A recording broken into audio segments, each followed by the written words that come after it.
Na condição de filhos de Deus,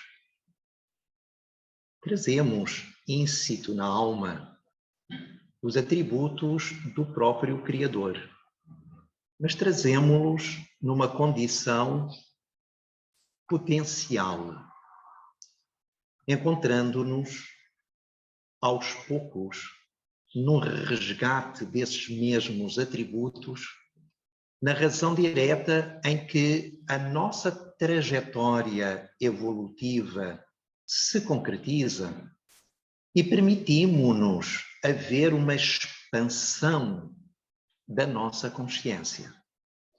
À medida que nós vamos saindo de uma condição inconsciente para maior grau de consciência, nós vamos adquirindo um poder maior sobre nós próprios.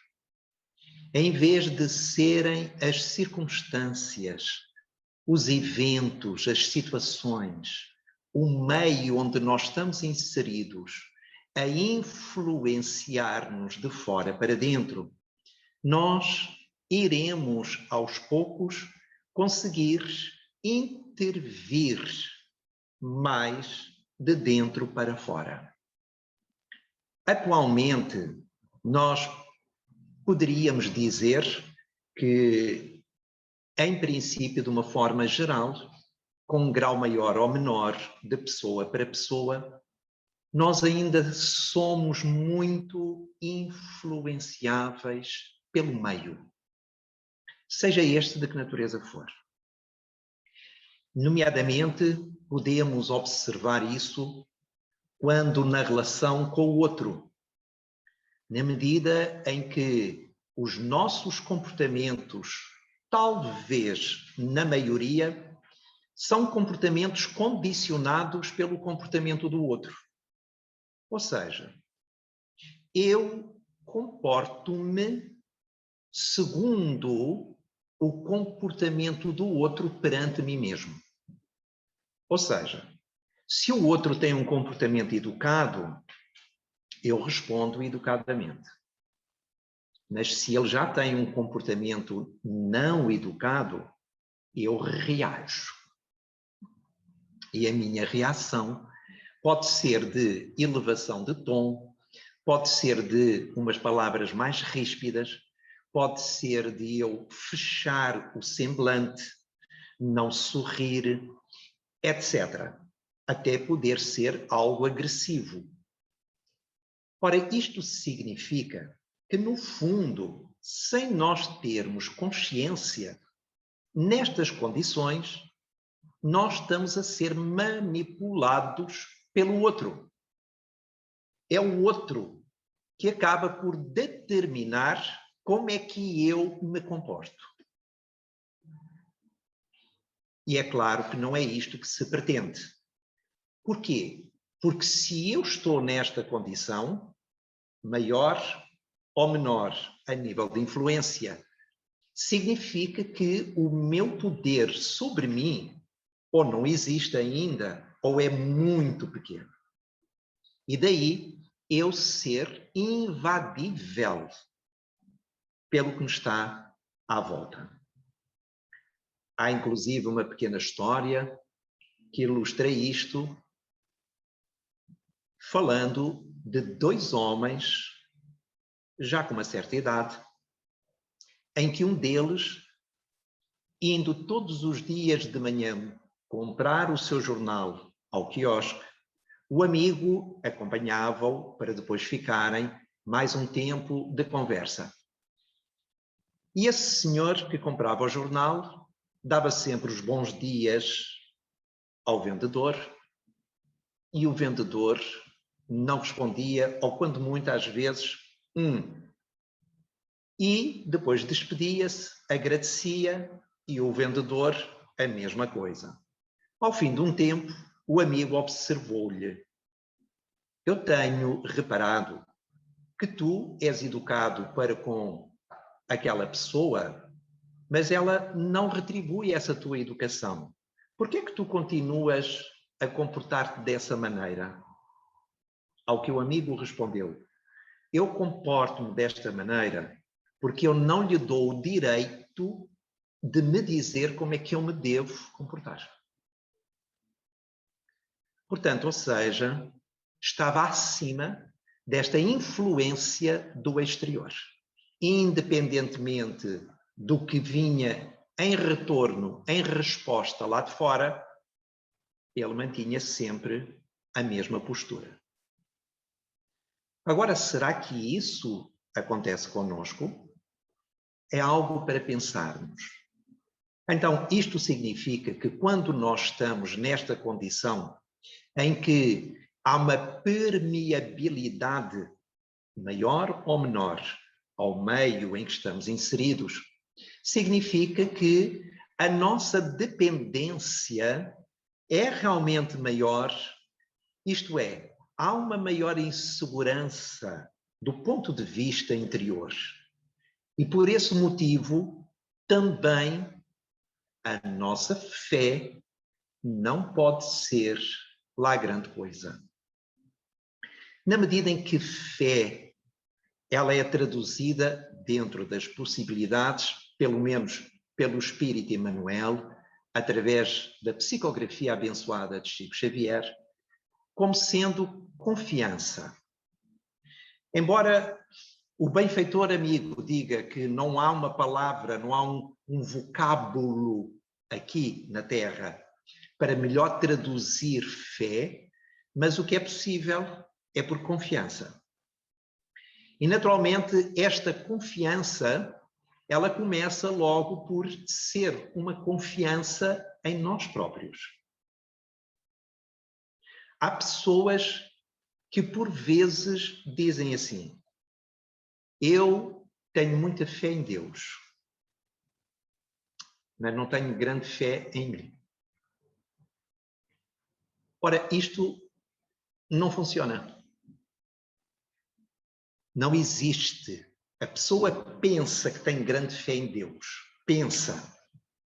Até surgirem determinadas situações mais adversas, que lhe vai testar, que vai avaliar o seu grau de fé. Porque se nós não temos fé em nós, como é que nós vamos ter fé em Deus? Na medida em que Deus está representado em nós, aqui dentro, conosco, não é? Refletimos o Criador e, portanto, se nós não temos fé em nós, que somos obra de Deus, como é que vamos ter fé no Criador? Ou seja, não confia na obra, vamos confiar no autor da obra. Não faz sentido. Então, parece-nos a nós que temos fé. E por isso vamos ver muitas pessoas, quando são assoladas por determinadas dificuldades na vida, assim um pouco mais acentuadas, nomeadamente a partida do ente querido, uma doença mais grave, um desastre económico, etc. Muitas pessoas perguntam que mal fiz eu a Deus para estar a passar o que eu estou a passar. Ou se não sou eu diretamente, é algum familiar. A questão é semelhante. Que mal fez o meu filho, que mal fez o meu pai, que mal fez a minha mãe ou o meu irmão para estar a passar esta situação. Então, isto revelando que não há aqui fé. E a fé é uma questão de certeza, sem dúvida alguma, a respeito do amor e da justiça de Deus para com todos nós. E quando dizemos uma certeza, é no sentido de haver um sentimento. É algo que a gente sente aqui dentro, que aquilo é assim. Não é uma questão de cabeça. Não é uma ideia. É um sentir. Em que aqui dentro nós não temos qualquer dúvida. E como há essa certeza, nós então mantemo-nos, tanto quanto possível, serenos. sem entrarmos em excessos de desespero, sem revoltas, sem rebeldias.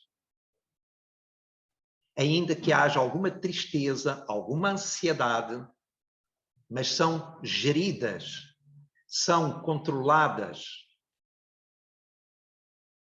e não se permite extravasar para o desequilíbrio.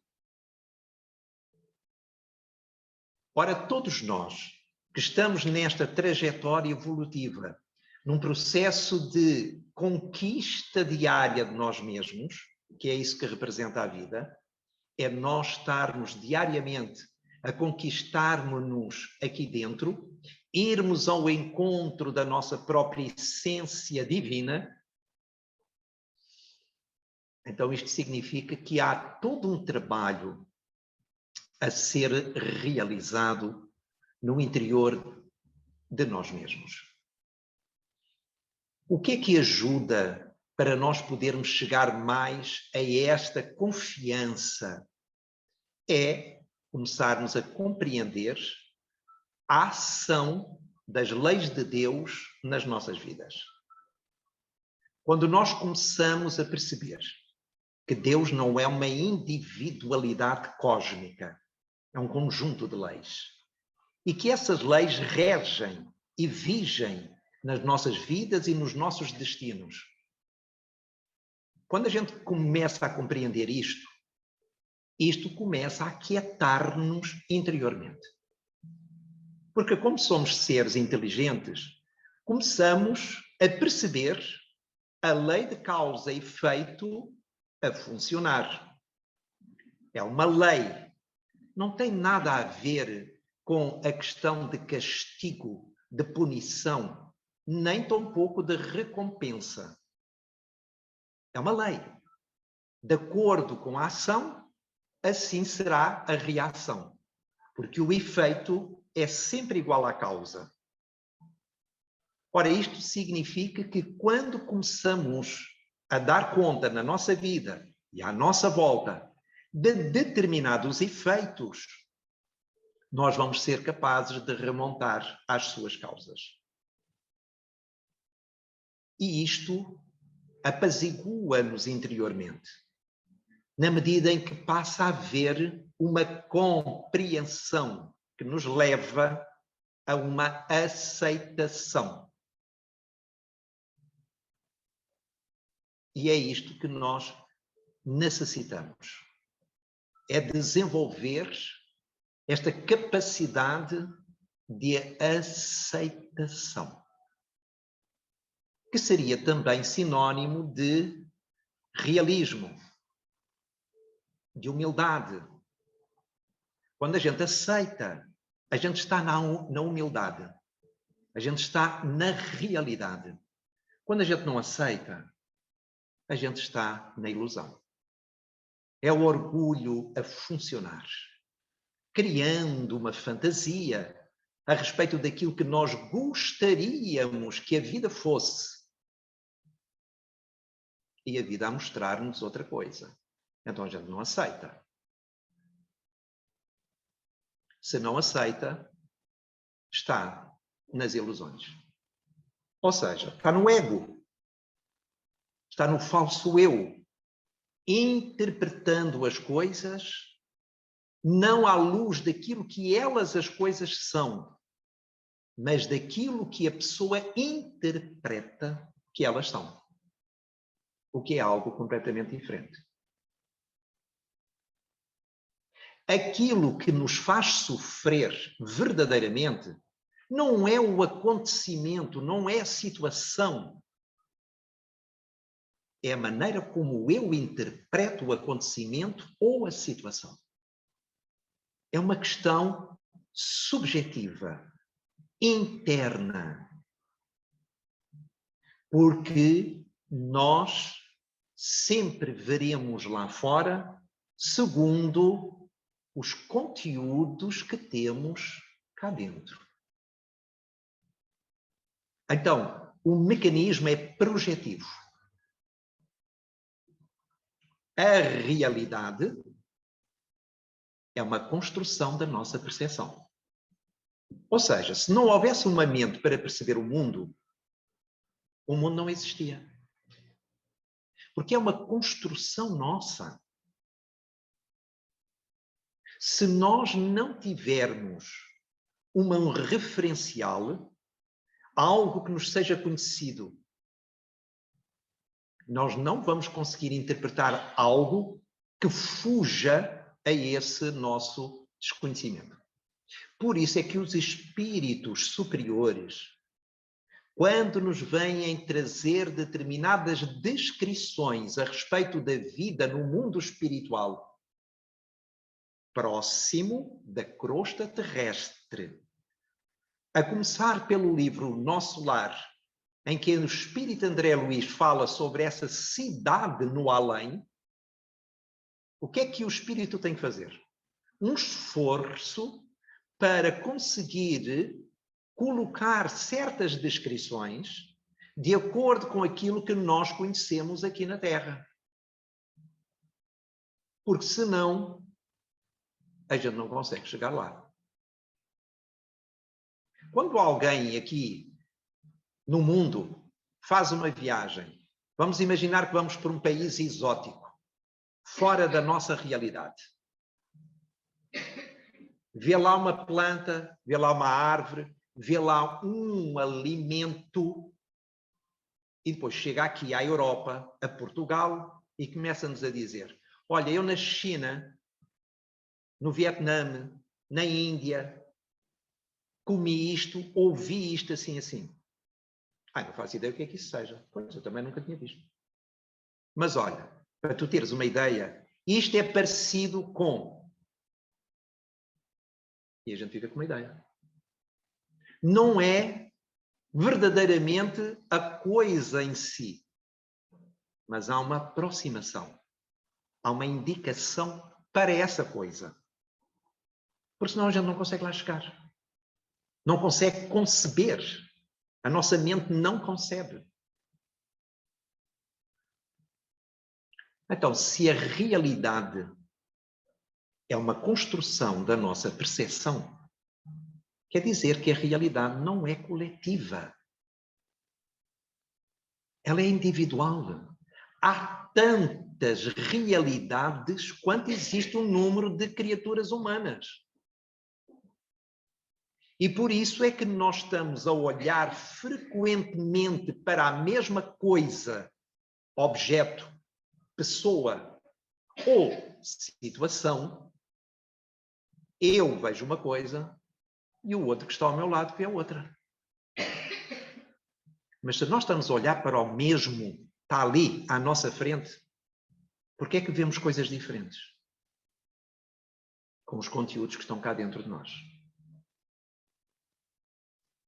Às vezes algumas pessoas dizem assim, mas a pessoa não consegue ver, ela está a fingir, está simplesmente a provocar-me. Ou então ela está tão indiferente que nem tão pouco quis minimamente me dar uma resposta e vir ao meu encontro. Às vezes, em algumas situações, pessoas levantam estas questões assim. Mas o que eu ajudo a perceber é que não é verdade. A pessoa não vê assim. Mesmo não vê. É como se nós falássemos línguas estrangeiras. Um fala em português, o outro fala em chinês. Não se percebem? É isto que acontece. Daqui, por exemplo, face a esta situação de interpretação individual, é que há muitos conflitos na área do relacionamento.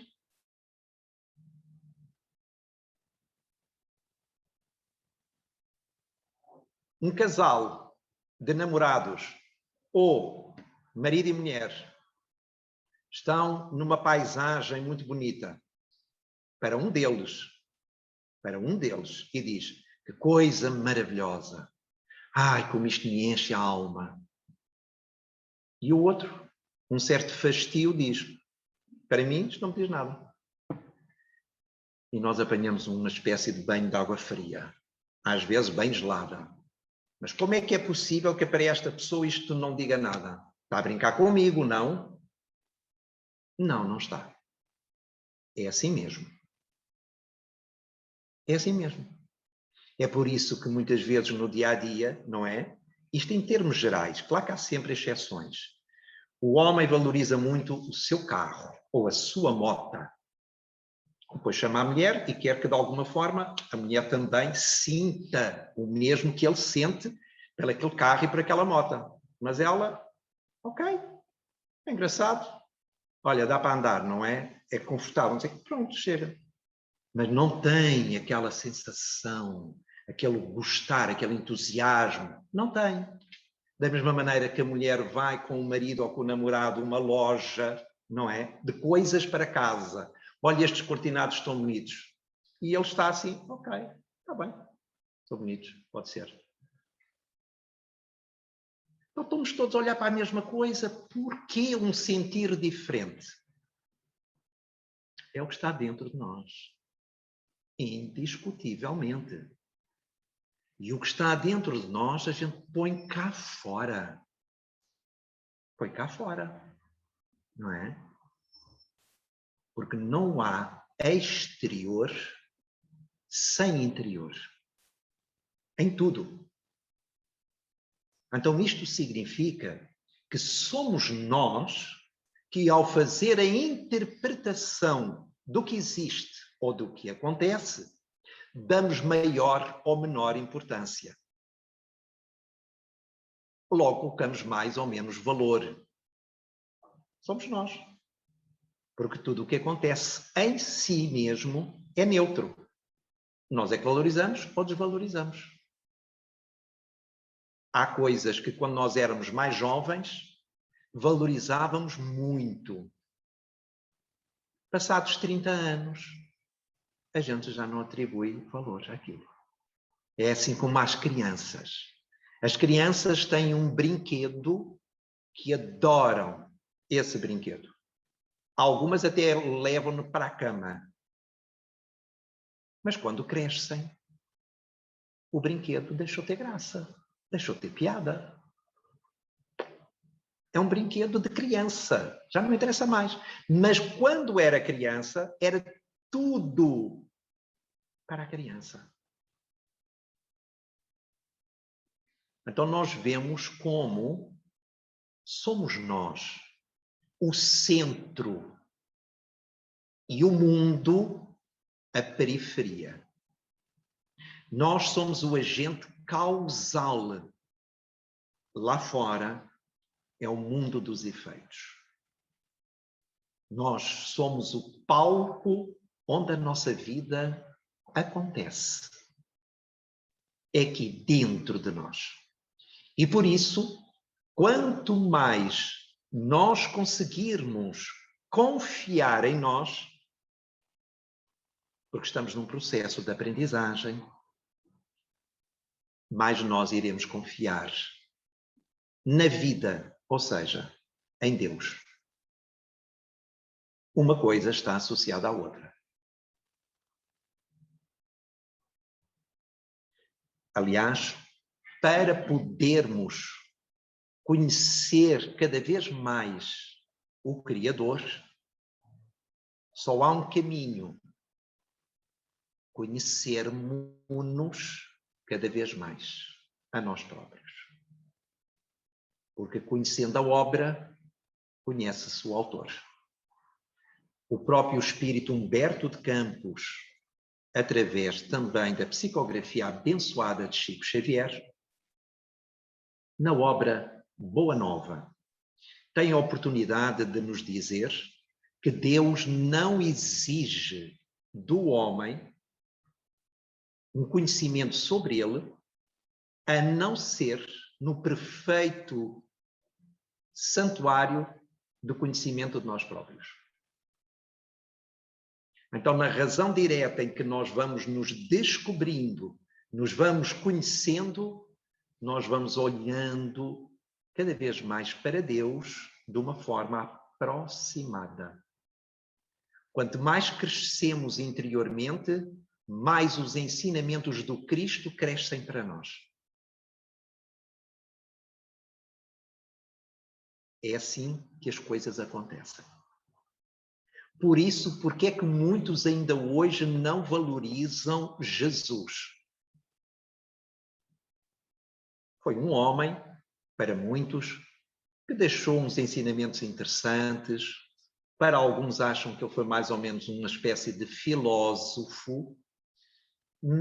Teve um comportamento bastante singular da maneira como lidou com as adversidades, mas os ensinamentos não é algo que sigam, que deem atenção, que procurem estudar. Não chegam a esse ponto.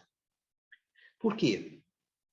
Porque para nós podermos conhecer Deus, digamos que nós precisamos reconhecer Cristo. E para reconhecer Cristo, nós precisamos estar com os olhinhos da alma abertos. E para estar com os olhinhos da alma abertos, nós temos que estar mais conscientes de nós próprios.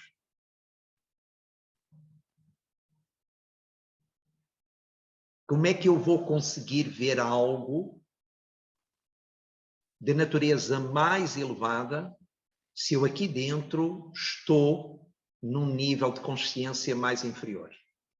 Não vou ser capaz.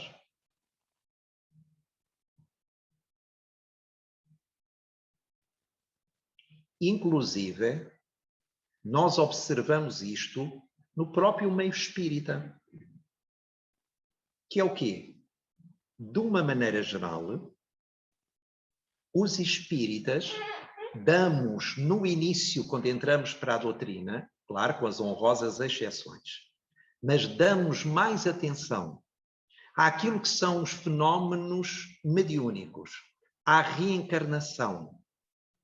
Falamos da lei de causa e efeito. Falamos de outros princípios da doutrina, como, por exemplo, a vida nos outros planetas, enfim, em outras questões.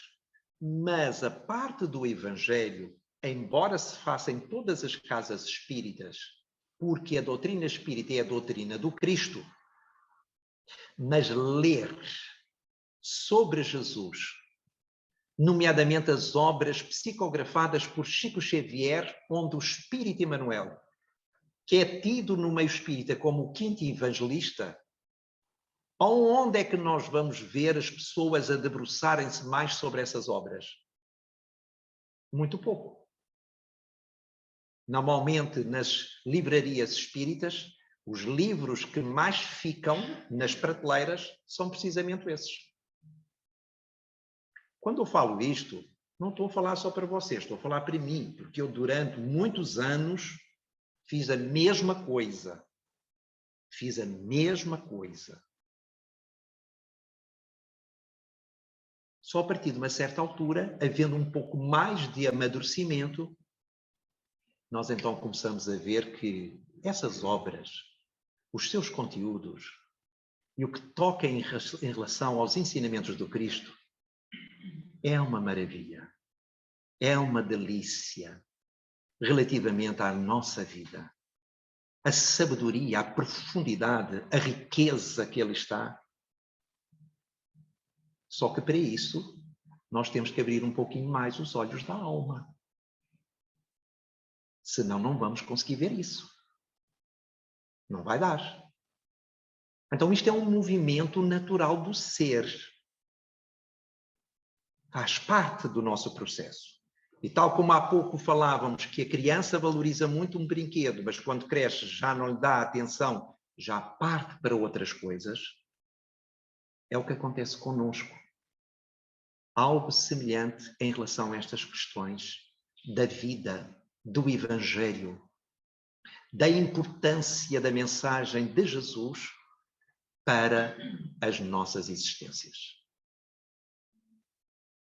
É isto que sucede.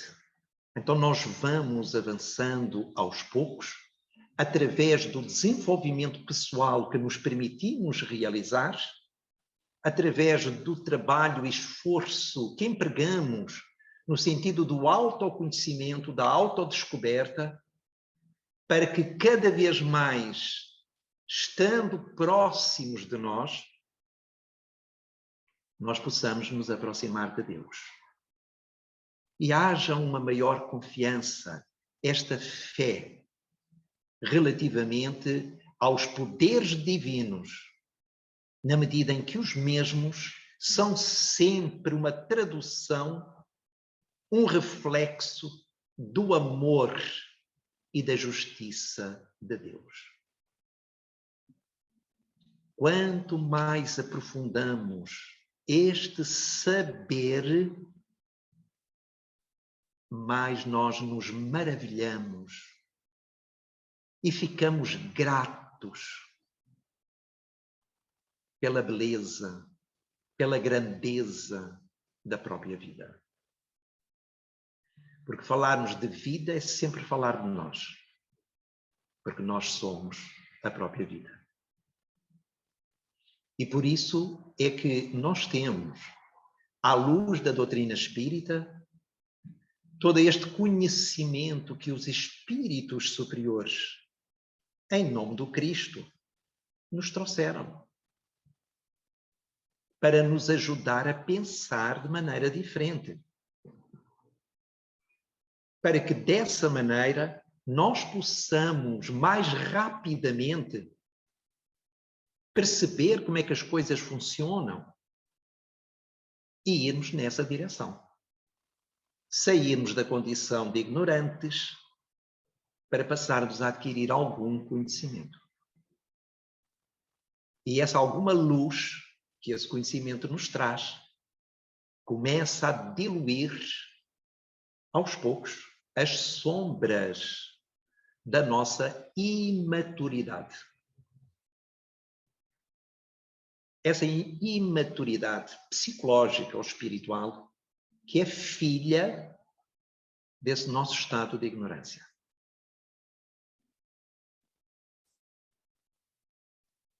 Ora, o que nós precisamos é começar a olhar mais para a nossa vida e vermos aquele padrão de acontecimentos. O que é que se repetiu na nossa vida e que nas últimas circunstâncias ou nos últimos momentos, quando nós estávamos mais aflitos, qualquer que fosse a situação, as coisas resolveram-se. Fosse a nível de dinheiro, fosse a nível de saúde, fosse a nível, portanto, de trabalho, a nível de relacionamentos, enfim, mas as coisas aconteceram. É como se a vida estivesse-nos a dizer, olha, daqui para a frente, procura libertar-te um pouquinho mais. Não queiras controlar tanto os acontecimentos da vida. Porque tudo aquilo que te acontece é só para teu bem. E que sempre Deus está por detrás a procurar que sejam o melhor que chegue até ti. É claro que este melhor não é aquele melhor que nós gostaríamos que fosse em muitas circunstâncias. O que a gente gostaria é que, no fundo, na nossa vida, daqueles que amamos, não houvessem problemas, não houvessem dificuldades, não houvesse dor, nem sofrimento. Às vezes perguntamos assim a uma mãe, seria tão bom que os seus filhos não sofressem? E ela diz, sim, com certeza, mas isso não é possível. Pois, ainda bem que não é possível.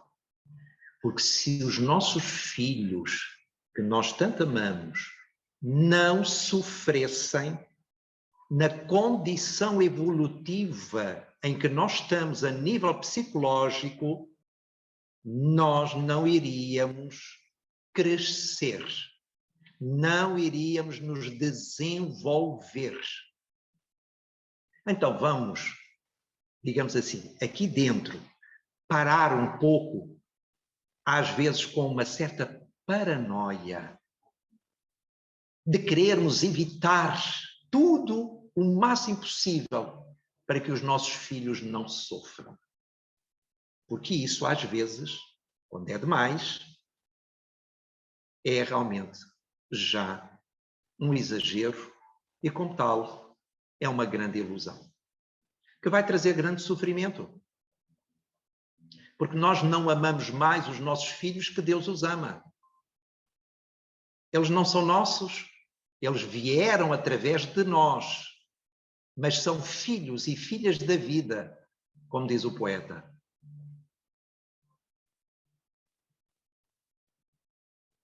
Então, eles estão à nossa guarda, temporariamente, enquanto crianças e jovens, mais nada. Nós somos uma espécie de zeladores. Mas os filhos não são nossos.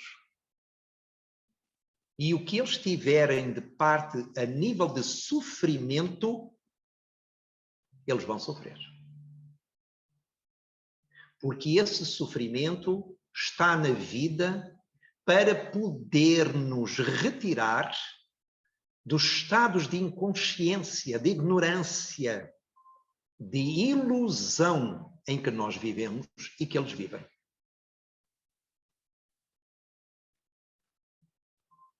Então, se não fosse o sofrimento nas nossas vidas, talvez nós estivéssemos ainda, atualmente, na idade das cavernas. Porque não nos iríamos desenvolver.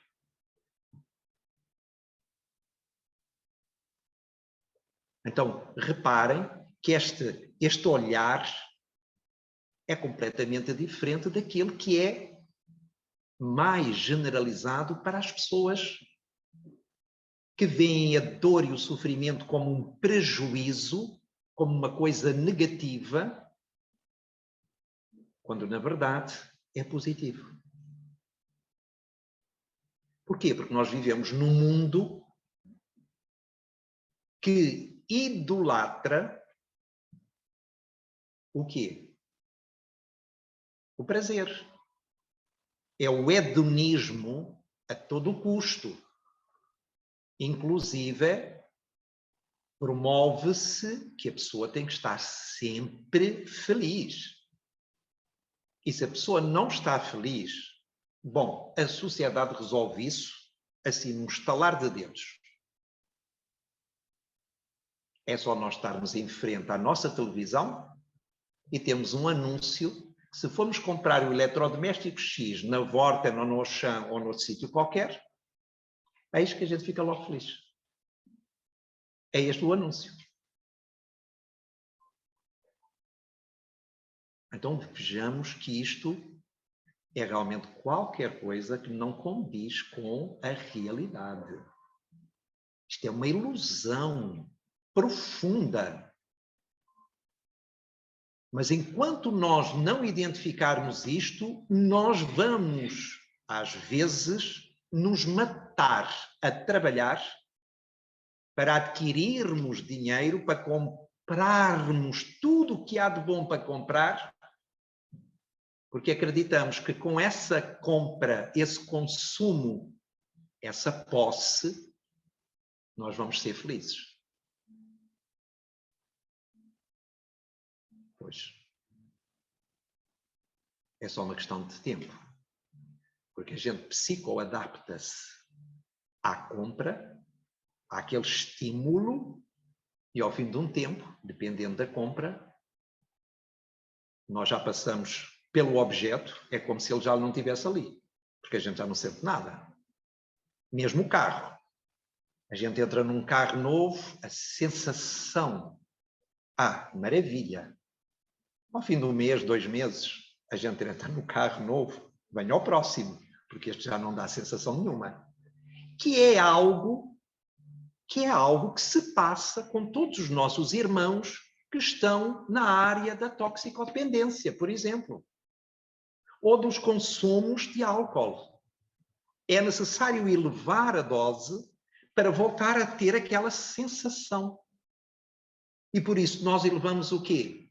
A dose do consumo, para voltarmos a ter aquela sensação. Mas como ela é tão efêmera, nós estamos sempre a consumir. E vamos consumir. E com este consumo desenfreado, eis a inflação. E depois temos esta realidade a nível económico. E isto porquê? Porque não é a escassez que leva à competição, é a abundância que leva à competição. Curiosamente,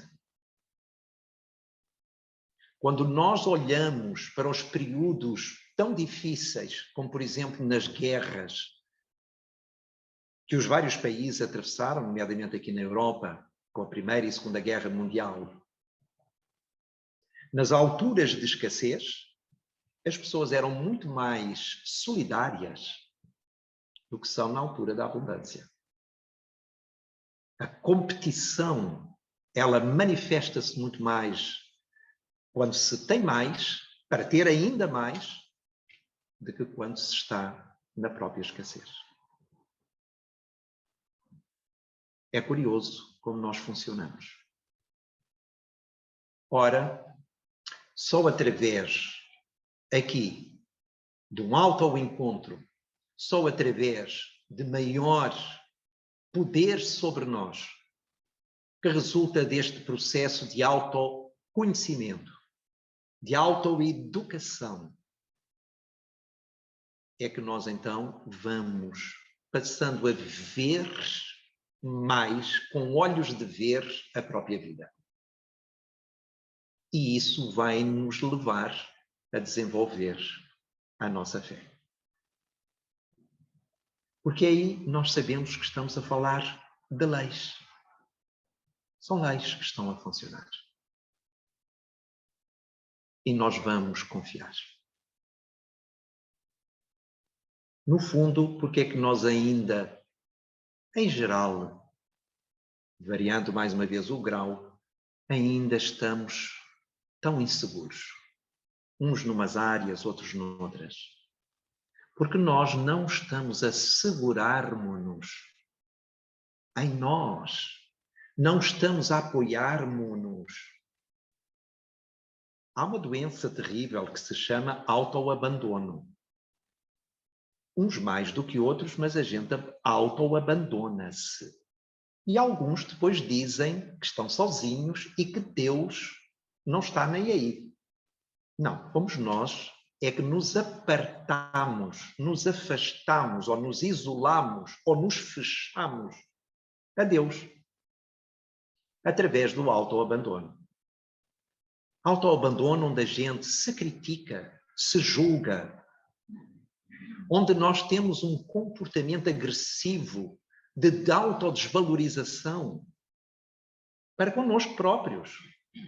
Ora, se nós fazemos tudo isso aqui dentro, e principalmente, é curioso, quanto maior é a dificuldade que nós estamos a enfrentar, mais nós acabamos por ser negativos connosco.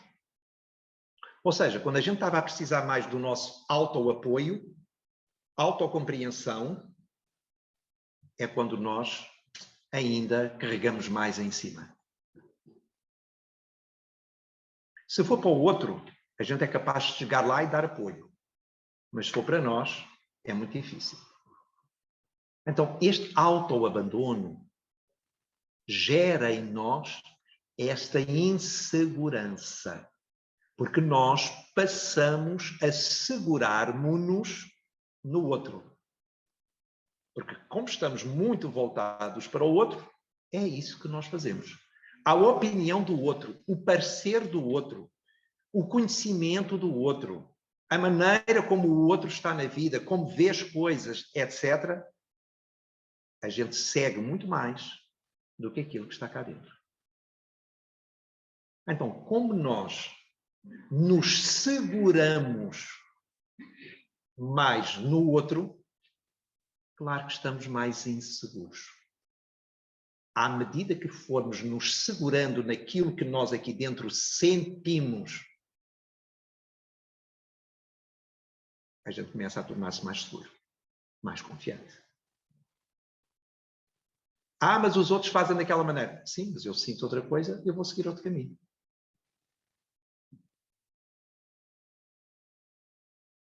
Independentemente do que venha de lá fora, o que é que as outras pessoas considerem, o que é que a família fale, eu não quero saber, eu não estou a prejudicar ninguém. Portanto, eu aqui dentro sinto vontade de seguir outro caminho. Ah, porque isso não vai dar certo, porque isso vai ser muito mal para ti, porque... Não importa. Eu vou. Se eu bater com a cabeça na parede, se eu tiver que ir ao chão e cair, eu cuido de mim. Eu levanto-me, eu vou buscar remédio, eu dou resposta. Isto é segurar-nos em nós. E não ficarmos com a tal influenciação que falávamos no início, do meio em que nós estamos. Então precisamos, sim, temos necessidade, cada vez mais, confiar naquilo que a gente sente.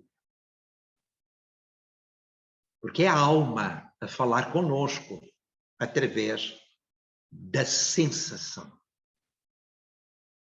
E quando isto acontece, nós estamos, portanto, a ser fiéis a nós próprios e por isso vem a segurança, vem a confiança.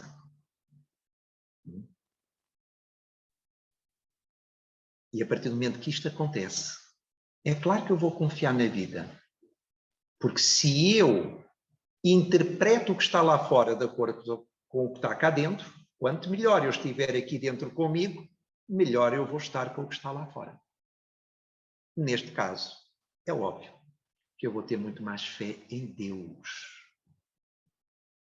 Porque eu sei, sinto que as coisas funcionam daquela maneira e não há outra forma. Deus não erra nunca. Nunca. E tudo aquilo que chega até nós no que chamamos de problemas, Deus não os envia para quem não necessita deles. Estamos a falar da inteligência suprema e causa primária de todas as coisas, que é Deus. Mas enquanto quisermos estar a si mesmo, é claro que as coisas serão sempre mais difíceis, desafiadoras, sofredoras, aflitivas para nós. Então, esta fé é, no fundo, é eu poder sentir e tomar posse agora de algo que ainda não aconteceu.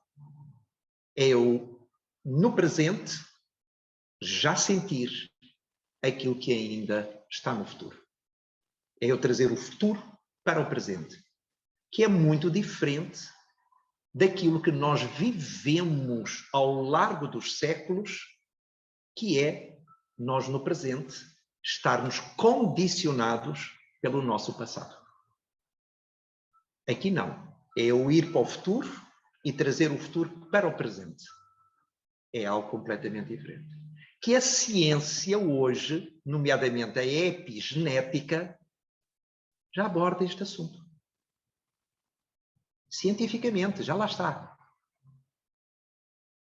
A epigenética diz-nos que a partir do momento que o ser humano consiga alinhar aquilo que pensa com o que sente, tem o poder até para alterar o seu ADN. Reparem o poder que nós temos. Não é? Nós somos tão poderosos, mas tão poderosos, que nós tornamo-nos naquilo que a gente pensa ser. Nós temos um grande poder. Precisamos é esclarecer-nos um pouco mais, educarmos-nos um pouco mais para saber usar corretamente este poder. Porque todos nós temos 100% de fé. Agora, a grande maioria temos fé no negativo. A gente acredita, tem a certeza de que algo mau vai acontecer. Essa é a nossa fé, ainda em grande parte. Então nós pomos, não é, a nossa fé ainda muito no negativo. Por quê? Porque ainda pensamos e sentimos muito negativamente.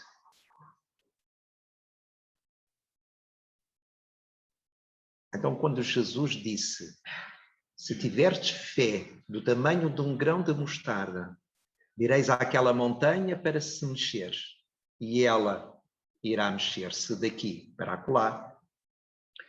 No fundo, podemos interpretar isto como, quando nós estamos com o poder da fé, deixa de haver obstáculos. Não há mais montanhas. Deixa de haver. O nosso poder, estamos aqui com o poder divino aqui dentro de nós. E por isso mesmo, onde é que estão as montanhas? Antes eu vi-as ali. Já lá não estão. Deixaram de estar. Porquê? Porque o meu olhar sobre o que está lá fora mudou. Se o meu olhar mudou internamente, deixou de haver montanhas de dificuldades lá fora.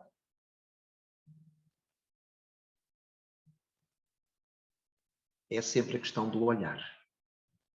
Porque o nosso olhar é que define a vida. Então, que a bênção amorosa de Jesus se derrame sobre todos nós e nos ajude a podermos prosseguir nesta realização, ou nesta autorrealização, para que nós possamos dar à luz a nós próprios e permitir que cada vez mais Deus possa atuar dentro e através de nós, a partir do momento que damos condições para que Ele opere dessa maneira e passe a conduzir-nos para um amanhã melhor. Muita paz.